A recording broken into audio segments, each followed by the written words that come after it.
Goeiedag, ek groet jou in die kosbare naam van Jesus Christus. Stel jou voor jy staan aan die rand van 'n staproete, net voor dagbreek. Jy weet die pad is voor jou, en jy kan die eerste paar meter van die pad voor jou sien, maar 'n dik swaar mis sluk alles verder as dit in.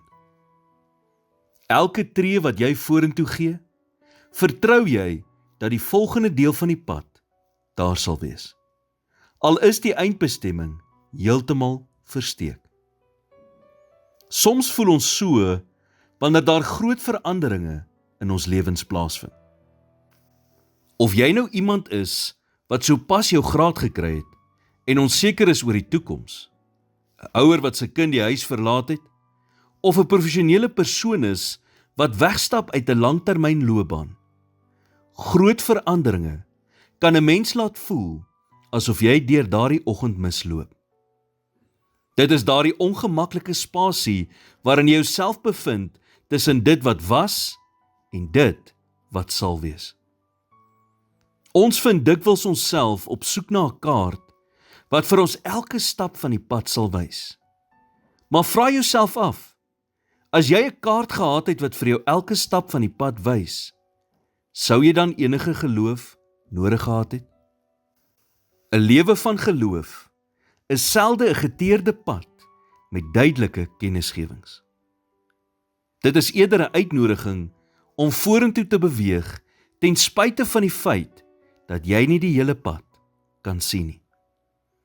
As jy jouself vandag in 'n oorgangsseisoen bevind, moenie ontmoedig word deur die feit dat jy nie die hele pad kan sien nie. Soms is die mees geestelike ding wat jy kan doen, eenvoudig net om een voet voor die ander te sit. Om te vertrou dat dieselfde God wat al die godsmanne en godsvroue deur die Bybel gelei het, langs jou deur die misloop.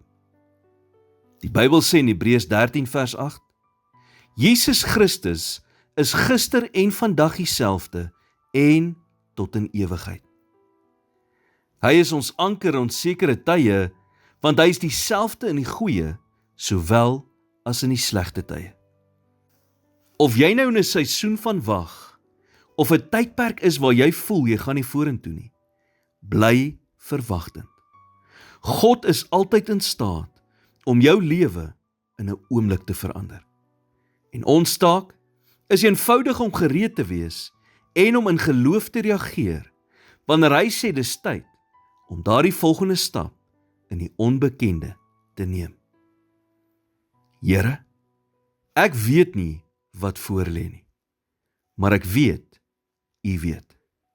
Skyn die lig op die volgende stap wat U wil hê ek moet neem, en gee my die moed om vorentoe te beweeg, selfs wanneer die pad nie duidelik is nie. In Jesus naam bid ek dit. Amen.